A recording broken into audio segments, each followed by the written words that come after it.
நல்ல ஆண்டவரே, இந்த ஆசீர்வதிக்கப்பட்ட காலங்களில் ஆண்டவரே, கடந்த 6 மாதமும் எங்களை பாதுகாத்து கொண்ட தேவனே, 7வது மாதத்தின் அதிகாலை வேளையில் நம்மை தேடி நாடி நாங்கள் கடந்து வந்திருக்கிறோம்.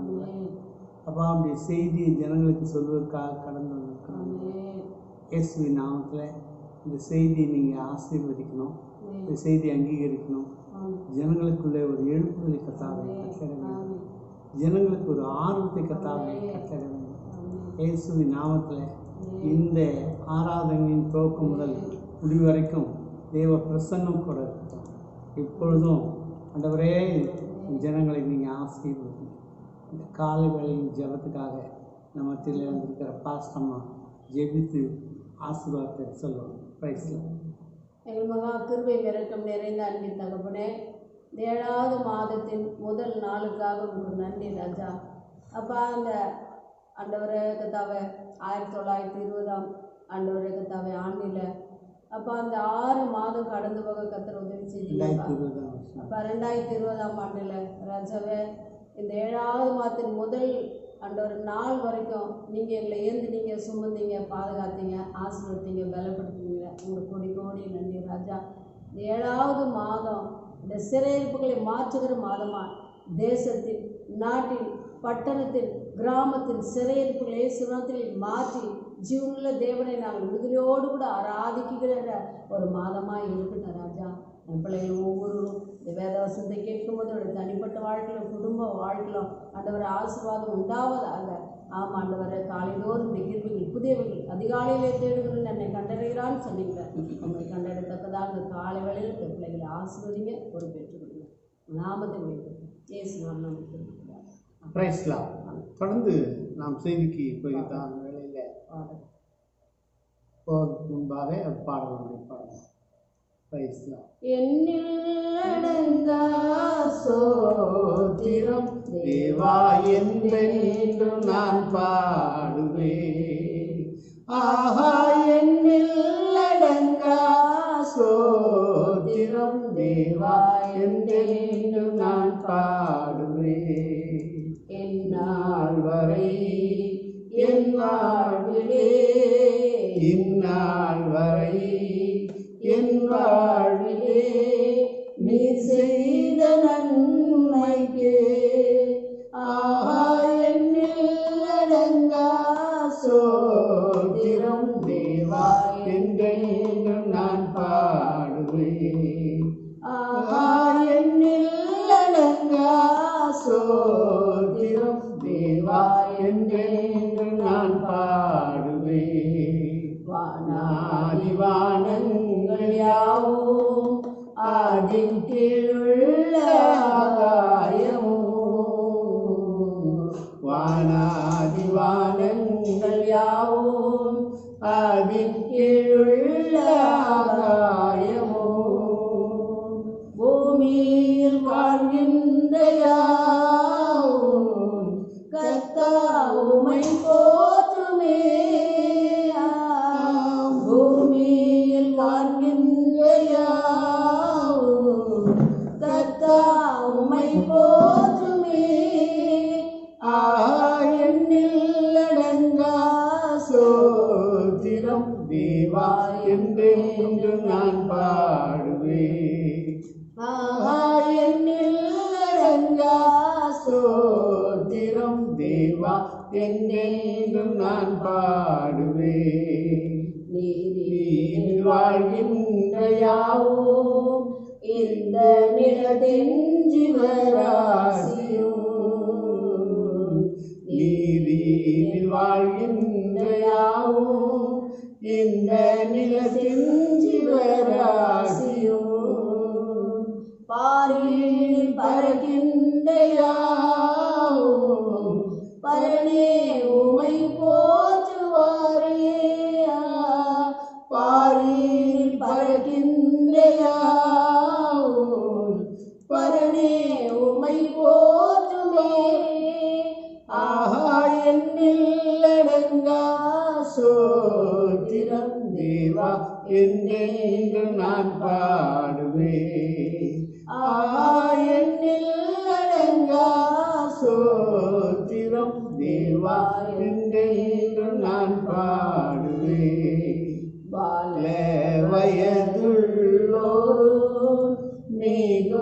வயதால் முதிர்ந்தோர்களும் வாழ வயதுள்ளோரும் மிகும் வயதால் முதிர்ந்தோர்களும் பாலக தன்மாயினாலும் பரணி உமை போற்றுவாரே பாலக தன்மாயினாலும் பரணி உமை போற்றுவாரே எண்ணில்லடங்கா சோத்திரம் தேவா என்றென்று நான் பாடுவேன் எண்ணில்லடங்கா சோத்திரம் தேவா என்றென்று நான் பாடுவேன். கர்த்தருடைய பரிசுநாமத்துக்கு மகிமை உண்டாகட்டும். கடந்த 6 மாதம் நம்மோடு கூட இருந்து நம்மை பாதுகாத்து கொண்டதே, கண்ணைமை காப்பது போல பாதுகாத்து கொண்டதே. இந்த 7வது மாதத்தின் காலை வேளையில் என்ன செய்தி ஜனங்களுக்கு கொடுக்கலாம் என்று சொல்லி அந்த தேவ சமூகத்தில் காத்து கொண்டிருந்த வேளையில் தேவனாகிய கர்த்தர் சொன்னார், நான் உங்களை நினைத்திருக்கிறேன், நான் உங்களை நினைத்திருக்கிறேன். அண்டமும் ஆகாசம் மண்டலம் கொள்ளாத மகா பெரிய தேவனாகிய கர்த்தர் அவர் உன்னையும் என்னையும் நினைத்து கொண்டிருக்கிறார். அவர் நினைத்து கொண்டிருக்கிறதுனால தான் கடந்த 6 மாதம் கண்ணையுமே காப்பது போல நம்மை அவர் பாதுகாத்து கொண்டார். இதோ இஸ்ரவேலை காக்கிறவர் உறங்குவதும் இல்லை, தூங்குறதும் இல்லை, உறங்காதபடி தூங்காதபடி கண் விழித்து நம்மை அவர் பாதுகாத்து கொண்டிருக்கிறார். இந்த புதிய மாதத்தில் பாதுகாப்பேன் என்று சொல்றார். சங்கீதங்கள் புஸ்தகம் 115 சங்கீதம் 12வது வசனத்தை வாசிக்கும் போது கர்த்தர் நம்மை நினைத்திருக்கிறார், அவர் ஆசீர்வதிப்பார், அவர் இஸ்ரவேல் குடும்பத்தாரை ஆசீர்வதிப்பார், ஆரோன் குடும்பத்தாரை ஆசீர்வதிப்பார். ஒரு அருமையான வேத வசனம். அவர் நம்மை நினைத்துக் கொண்டே இருக்கிறார். தாய் நம்மை நினைக்காமல் இருக்கலாம், தகப்பன் நம்மை நினைக்காமல் இருக்கலாம், இந்த பஞ்ச காலத்தில் உற்றார் உறவினர்கள் நம்மை நினைக்காமல் இருக்கலாம். நான் ஆகாயத்தையும் வானத்தையும் பூமியை படைத்த தேவனாய் கர்த்தர் சொல்றார், நான் உன்னை நினைத்திருக்கிறேன். அவர் நம்மை நினைத்திருக்கிறார். அவர் முதலாவது சொல்றார், இஸ்ரவேல் குடும்பத்தாரை ஆசீர்வதிப்பார். மனமாறி தேவனுக்கு பிரியமாய் நடக்கிற குடும்பம் இஸ்ரவேல் குடும்பம், புதுவிதமான வாழ்க்கை வாழ்கிற குடும்பம் இஸ்ரவேல் குடும்பம், பாவத்தை எடுத்து போட்டு வாழ்கிற குடும்பம் இஸ்ரவேல் குடும்பம். ஆகவே தேவனாய கர்த்தர் சொல்றார், அவர் நம்மை நினைத்திருக்கிறார், இஸ்ரவேல் குடும்பத்தாரை ஆசீர்வதிப்பார். அவர் ஆரோன் குடும்பத்தாரை ஊழியம் செய்து பிழைப்பை நடத்துகிற, ஊழியம் செய்து ஆராதனை பண்ணுகிற அந்த குடும்பங்களை கர்த்தர் நினைத்து கொண்டிருக்கிறாராம். துதி செய்கிற சோத்தரிக்கிற குடும்பங்களை கர்த்தர் நினைத்து கொண்டே இருக்கிறார் என்று வேதம். எதற்காக நினைக்கிறார் சொன்னார், உன்னை ஆசீர்வதிப்பதற்காக நினைக்கிறார். அந்த தேவ ஜனமே, வேதம் சொல்கிறது, என்ன புஸ்தகம் 24ஆம் அதிகாரம் 1வது வசனத்தை வாசிக்கும் போது இஸ்ரவேலை ஆசீர்வதிப்பதே கர்த்தருக்கு பிரியம். எப்போதும் நமது தேவன் நம்மை ஆசீர்வதிக்கிறது. அவர் நமக்கு ஆசீர்வாதத்தை தருவதற்கு முன்பாக சில நிபந்தனைகளை அவர் வைத்துள்ளார். என்ன நிபந்தனைகள் என்று நாம் பார்க்கும்போது, நிபந்தனை இல்லாமல் ஆசீர்வாதம் இல்லை. முதலாவது தேவனுக்கு பயப்படுகிறவர்களை, 2வது ஜெபிப்பவர்களை, 3வது துதிப்பவர்களை, 4வது உபவாசிப்பவர்களை, 5வது ஊழிய செய்கிறவர்களை, 6வது உண்மை உள்ளவர்களை. எழுதிச்சுங்களா? தேவனாகிய கர்த்தர் நினைத்தார். எதற்காக நினைத்திருக்கிறார்? நீ தேவனை துதிக்கிறவனாக இருந்தா, நீ ஜெபிக்கிறவனாக இருந்தா, தேவனுக்கு பயப்படுகிறவனாக இருந்தா, உபவாசித்து ஜெபிக்கிறவனாக இருந்தா, ஊழிய செய்கிற ஜனமாக இருந்தா, உண்மை உள்ளவர்களை கர்த்தர் நினைத்திருக்கிறார். இன்னும் வேதம் சொல்கிறது, சங்கீதங்கள் புஸ்தகம் 115 சங்கீதம் 13-14 வசனங்களை வாசிக்கும் போது கர்த்தருக்கு பயப்படுகிற பெரியோரையும் சிறியோரையும் அவர் ஆசீர்வதிப்பார். கர்த்தர் உங்களையும் உங்களுடைய பிள்ளைகளையும் வர்த்திக்க பண்ணுவார். எவ்வளவு அருமையான வேத வசனம் இல்லை? கர்த்தருக்கு பயப்படணும். கர்த்தருக்கு பயப்படுகிற பெரியோரையும் சிறியோரையும் நான் ஆசீர்வதிப்பேன். உன்னை மாத்திரமல்ல, உன் மனைவி மாத்திரமல்ல, உன் பிள்ளைகளையும் நான் ஆசீர்வதிப்பேன். முதலாவது தேவன் சொல்றார், கர்த்தருக்கு பயப்படுகிற பயம் உங்களுக்குள்ளே இருக்கட்டும்பா. உன் குடும்பத்துக்கு இருக்கட்டும்பா. இயேசுவின் நாமத்திலே கர்த்தருக்கு பயப்படுவதனால என்ன ஆசீர்வாதம் என்று வேதம் சொல்கிறது. நீதிமொழிகள் புஸ்தகம் 10ஆம் அதிகாரம் 27வது வசனத்தை வாசிக்கும் போது உன் ஆயுசு நாட்கள் கூடும். சங்கீதங்கள் புஸ்தகம் 112ஆம் சங்கீதம் 1வது வசனத்தை வாசிக்கும் போது கர்த்தரை நினைக்கிறவன் பாக்கியவான், கர்த்தருக்கு பயப்படுகிறவன் பாக்கியவான். 128ஆம் சங்கீதம் 1வது வசனத்தை வாசிக்கும் போது இதோ கர்த்தருக்கு பயப்படுகிற மனுஷன் இவ்விதமாய் ஆசீர்வதிக்கப்படுவான். 128ஆம் சங்கீதத்தின் ஆசீர்வாதங்களை கர்த்தர் அவருக்கு பயப்படும் போது உனக்கு கொடுப்பார். ஏசாயா தீர்க்கதரிசன புஸ்தகம் 11ஆம் அதிகாரம் 3வது வசனத்தை வாசிக்கும் போது கர்த்தருக்கு பயப்படுது அவருக்கு உகந்த வாசனையா இருக்கும். சங்கீதங்கள் புஸ்தகம் 34ஆம் சங்கீதம் 7வது வசனத்தை வாசிக்கும் போது கர்த்தருடைய தூதன் அவளுக்கு பயந்தவர்களை சூழ பாளையம் இறங்கி அவளை பாதுகாத்துக் கொள்வார். சங்கீதங்கள் புஸ்தகம் 34ஆம் சங்கீதம் 9வது வசனத்தை வாசிக்கும் போது கர்த்தருக்கு பயப்படுவதற்கு குறைவு இருக்காது. ஆகவே கர்த்தருக்கு பயப்படுவது கர்த்தர் நமக்கு வைத்திருக்கிற ஆசீர்வாதங்களை யோசித்து பாருங்க. கர்த்தருக்கு பயப்படும் போது ஆயுசு நாட்கள் கூடும், நீ பாக்கியவனாய் மாறுவார், கர்த்தருக்கு உகந்த வாசனையாக இருப்பார். ஆமாம், தூதனை அனுப்பி உன்னை பாதுகாப்பார். இதற்கு எப்படி இந்த ஆசீர்வாதங்கள் வருகிறது என்று வேதத்தில் வாசிக்கும்போது முதலாவது பார்த்தோம் கர்த்தருக்கு பயப்படவும், 2வது பார்க்குறோம் ஜெபிக்கிறதுனாலே ஆசீர்வாதம். மத்தேயு சுவிசேஷ புஸ்தகம் 6ஆம் அதிகாரம் 33வது வசனத்தை வாசிக்கும் போது முதலாவது தேவனுடைய ராஜ்யத்தையும் நீதியை தேடுங்கள், அப்பொழுது யாவும் உங்களுக்கு கூட கொடுப்பேன் அப்படின்னு சொன்னார். ஆகவே ஜெபிக்கணுங்க, ஜெபம் ரொம்ப அவசியம். ஜெபமின்றியே ஜெயமில்லையே, ஜெபமின்றியே ஜெயமில்லையே, ஜெபவாஞ்சையில் தாருமே, ஜெபமே என் வாழ்வை செயலாக மாற, ஜெபஆவியா உன்னை நிரப்பிடுமே. என் நாமத்தில் நீங்கள் எவைகளை கேட்கிறீர்களோ அவைகளில் குமாரனில் பிதா மகிமைப்படியாக உங்களுக்கு நான் செய்வேன் என்று சொல்றார். ஆகவே மனுஷனுக்கு ஜெப வாழ்க்கை மிக மிக அவசியமான வாழ்க்கை.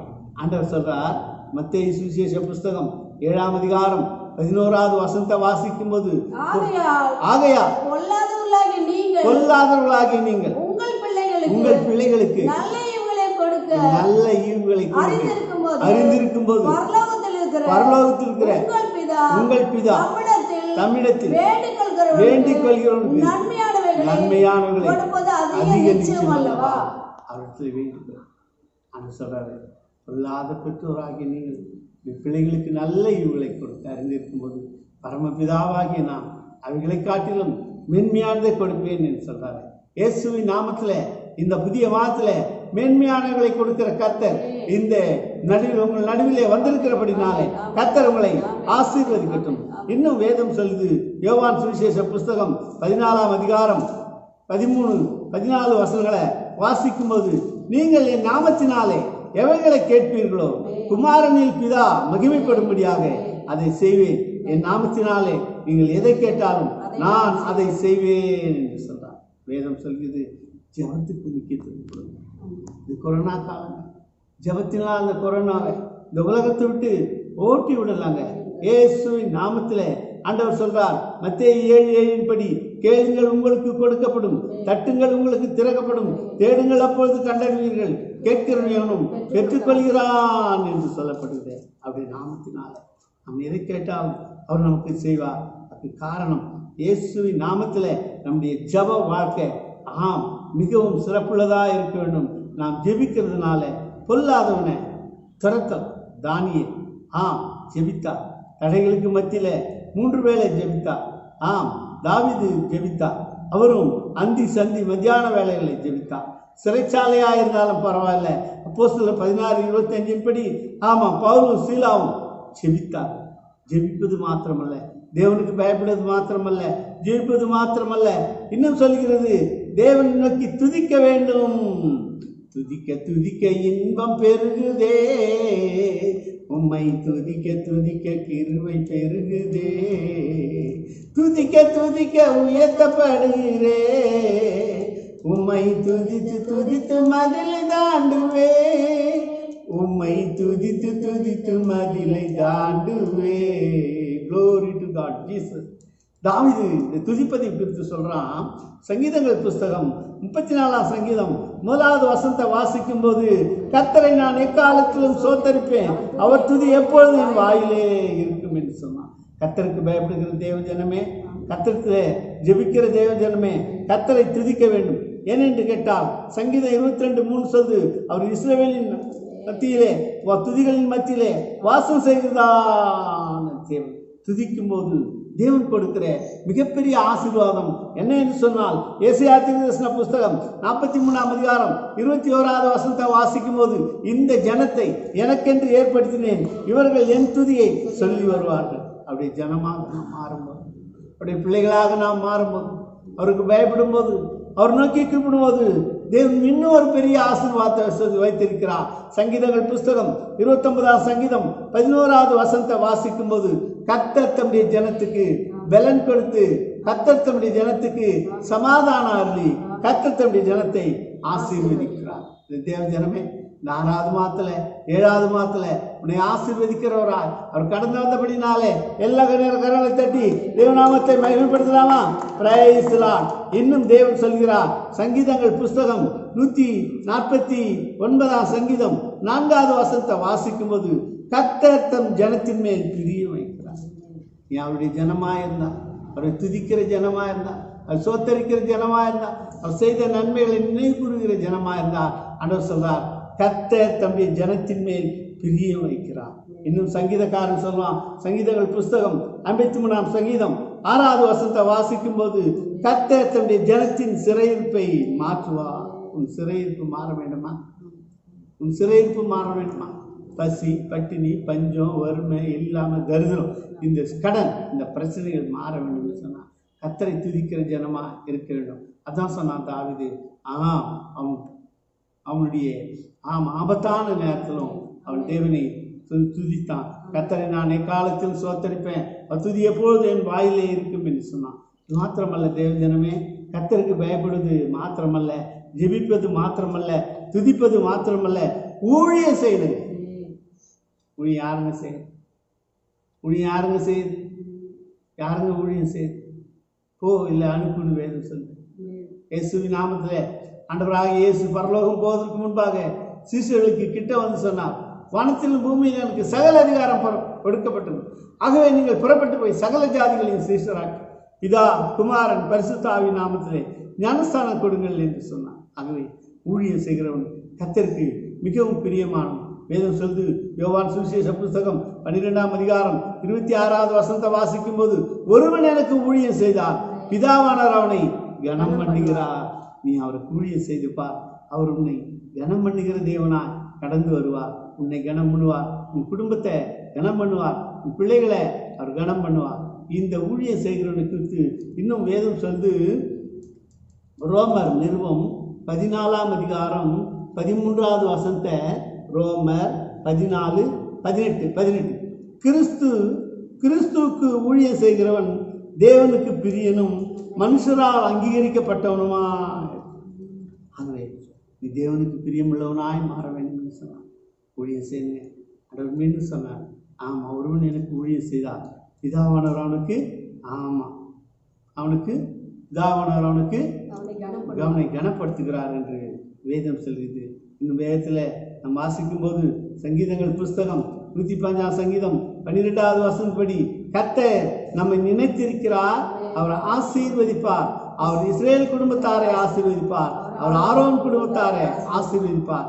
கர்த்தருக்கு பயப்படுகிற பெரியோரையும் சிறியோரையும் அவர் ஆசீர்வதிப்பார். 1 பேதுரு புஸ்தகம் 2ஆம் அதிகாரம் 9வது வசனத்தை வாசிக்கும் போது, நீங்களோ அந்தகாரத்தின் தம்முடைய ஆச்சரியமான ஒளிநிலத்தில் வரவழைத்தனுடைய புண்ணியங்களை அறிவிக்க வந்த பரிசுத்த ஜாதியாகும் ராஜரீக ஆசாரிய கூட்டமாய் அவருக்கு சொந்த ஜனமாயும் இருக்கிறீர்கள் என்று வேதம் சொல்லியது.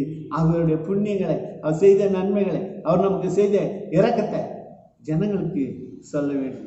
முதலாவது பார்த்தோம் பயப்பட வேண்டும், 2வது பார்த்தோம் ஜெபிக்க வேண்டும், 3வது பார்த்தோம் துதிக்க வேண்டும், 4வது பார்த்தோம் ஊழியம் செய்ய வேண்டும், 5வது பார்க்கிறோம் உண்மை உள்ளவர்களாய் தேவனை தேட வேண்டும். வேதம் சொல்கிறது.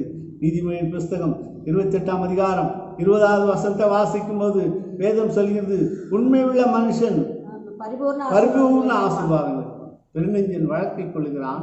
உண்மையுள்ள மனுஷன் பரிபூர்ண ஆசீர்வாதங்களை பெறுவான். வேதம் சொல்லுது, உன்னை பரிபூர்ணம் அடைய செய்கிற தேவன் இந்த அருமையான காலவெளியில் கடந்து வந்திருக்கிறார். அவர் கடந்து வந்திருக்கிறார். 6வது மாதத்தின் பரிபூர்ண ஆசீர்வாதங்களை அன்பு தேவஜனமே உனக்கு அவர் கொடுக்கிறவராய் கடந்து வந்தார். இந்த பரிபூர்ண ஆசீர்வாதத்தை கொடுப்பதற்கு முன்பாக அவர் உன்னிடத்தில் உண்மையை எதிர்பார்க்கிறார். என்னாகமத்தின் புஸ்தகம் 12ஆம் அதிகாரம் 7வது வசனத்தை வாசிக்கிறது, மோசே தேவனுடைய வீட்டில் எங்கும் அவர் உண்மையுள்ளவராய் இருந்தார் என்று வேதம் சொல்லுகிறது.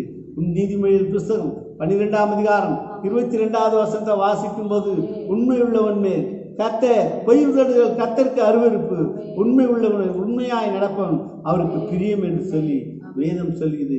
என்னை கேட்டுக்கொண்டிருக்கிற தேவ ஜனமே, வேதத்தின்படி நாம் உண்மை உள்ளவர்களாக இருக்கும்போது நாம் ஜெபிப்பதில் உண்மை, துதிப்பதில் உண்மை, தேவனுக்கு பயப்படுவதில் உண்மை, வேலை துறையில் உண்மை, வியாபாரத்தில் உண்மை, சபையில் உண்மை, ஜெபிப்பதில் உண்மை, கொடுப்பதில் உண்மை, தேவனுக்கு பிரியமாக இருக்கும்போது கர்த்தர் இந்த புதிய மாதத்தில் உன்னையும் உன் பிள்ளைகளையும் அவர் வர்த்திக்க செய்வார், ஆசீர்வதிப்பார். பொல்லாது நெய்கிற அக்னி ஆஸ்தார் உங்களை விலக்கி மீட்டு பாதுகாத்துக் கொள்வார். கர்த்தர் தாமே இந்த வசனங்களை அவர் ஆசீர்வதிப்பார். Praise Lord, praise Lord, praise Lord, praise Lord, praise Lord. ஜெபம் செய்யலாமா? எங்கள் அன்பின் பரலோக தகப்பனே, இந்த அருமையான ஆசீர்வதிக்கப்பட்ட இயேசப்பா, அப்பா 7வது மாதத்தின் 1ஆம் நாள் காலவேளையில் ஜனங்கள் கொடா கோடியாய் பெருக வேண்டும் என்று சொல்லி இதை வாழ்த்தி ஆசீர்வதிக்கிறாண்டவர். இந்த ஜனத்தை எனக்கென்று ஏற்படுத்தினேன், இவர்கள் என் துதியை சொல்லி வருவார்கள். அப்படியே துதியை சொல்லி வருகிற ஜனங்களுக்கு நீங்கள் வித்திருக்கிற ஆசீர்வாதம் என்ன என்று சொல்லி ஆண்டவரே கர்த்தா, சங்கீதங்கள் புஸ்தகம் 29ஆம் சங்கீதம் 11வது வசனப்படி கர்த்தர் தம்முடைய ஜனத்துக்கு பலன் கொடுத்து, கர்த்தர் தம்முடைய ஜனத்துக்கு சமாதானம் அருளி, கர்த்தர் தம்முடைய ஜனத்தை ஆசீர்வதிக்கிறார். இயேசுவின் நாமத்தில் சமாதானம் தாங்க, ஆசீர்வாதம் தாங்க, பலப்படுத்துங்க. நாங்களாம் ஒருமனப்பட்டு இந்த பொல்லாத கொரோனா வியாதியை இயேசுப்பா நீங்கள் அதம் பண்ணுங்க, அக்னி போட்டு சுட்டறிங்க, பூமியிலே இல்லாதபடி அந்த கொரோனாவை ஆண்டவரை நீங்கள் ஒழித்து கட்டுங்க. உங்கள் ஒருவரால் தான், உமக்கு நிகரானவர் ஒருவருமே இல்லையே. உமக்கு நிகரான தெய்வம் ஒருவரும் இல்லை. நீங்கள் தான் ஆண்டவர். எங்களுக்காக வழக்காடுங்க, யுத்தம் செய்யுங்க, பரிந்து பேசுங்க, நீதி செய்யுங்க, கூட இருங்க. இந்த புதிய மாதம் முழுவதும் என்னையும் என் மனைவியும் என்னையும் என் பிள்ளைகளையும் என்னையும் எனக்கு உண்டான யாவற்றையும் சுற்றி வெளியெடுத்து பாதுகாத்து ஆசீர்வதிங்க. இயேசு கிறிஸ்துவின் வல்லமையுள்ள நாமத்தில் பிதாவே. என் ஆத்மாவே கர்த்தரை ஸ்தோத்திரி, முழு உள்ளமே நாமத்தை ஸ்தோத்திரி. என் ஆத்மாவே கர்த்தரை ஸ்தோத்திரி, அவர் செய்த சகல உபகாரங்களை மறவார். ஆமென். நம்முடைய ஆண்டவராகிய இயேசு கிறிஸ்துவின் கிருபையும் பிதாவாகிய தேவனுடைய அன்பும் பரிசுத்த ஆவியானவருடைய அன்யோன்ய ஐக்கியமும் சமாதான வழிநடத்தலும் நம் அனைவரோடு கூட இன்றும் என்றும் சதா காலமும் நிலையாய் நிலைத்திருப்பதாக. அல்லேலூயா, அல்லேலூயா, அல்லேலூயா. கர்த்தருடைய ஆசீர்வாதம்.